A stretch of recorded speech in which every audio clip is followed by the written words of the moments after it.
Hey guys, I'm Molly. Hi, I'm Michelle. I'm Molly's mom. And I'm Miss Chrissy. Welcome to Children's Chapel.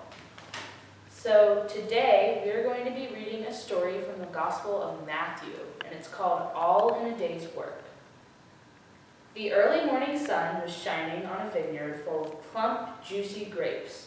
The vineyard owner saw that the grapes were ripe and ready to be picked. At 9 o'clock, he hired hard-working men to pick the grapes. The workers picked and picked, but still there were more grapes. At 12 o'clock, the vineyard owner hired more workers. They picked and picked, but still there were more grapes. At 3 o'clock and 5 o'clock, the vineyard owner hired even more workers. They picked and picked and picked. Finally, there were no more grapes. The sun set. Time to pay all the workers. The vineyard owner paid the workers who started at 5 o'clock first. He paid the workers who started at 9 o'clock last. Every worker got the same amount. The early morning workers grumbled. "What?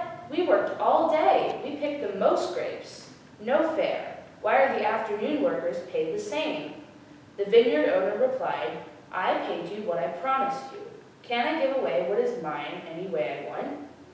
Jesus wanted to teach people about God's kingdom, like the vineyard owner who surprised everyone by giving the last the same as the first. Jesus said, "God is more generous than anyone can imagine."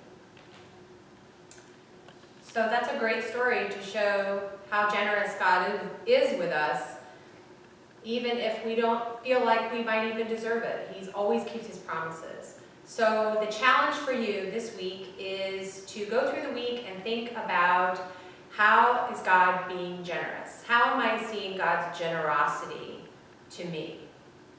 For example, it's been really, really hot for the last couple of months, and we're all sort of tired of it, and here the weather is changing and it's starting to get cool and really beautiful, and it just makes you feel so good. And I think those changing of the seasons is God's way of being very generous with us.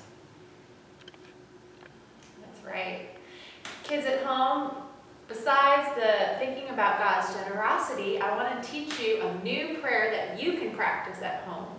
And this prayer involves some hands and eyes and ears, so listen up. All right, this prayer is, "May God be in my head and in my thinking," so you touch your head, "in my eyes and in my seeing," so you touch your eyes, "in my ears and in my listening, in my mouth and in my speaking, in my heart and in my understanding." Amen. Let's end now with the Lord's Prayer. Our Father, who art in heaven, hallowed be thy name. Thy kingdom come, thy will be done, on earth as it is in heaven. Give us this day our daily bread, and forgive us our trespasses, as we forgive those who trespass against us. And lead us not to temptation, but deliver us from evil. For thine is the kingdom, and the power, and the glory, forever and ever. Amen. Have a good week, everybody. Bye.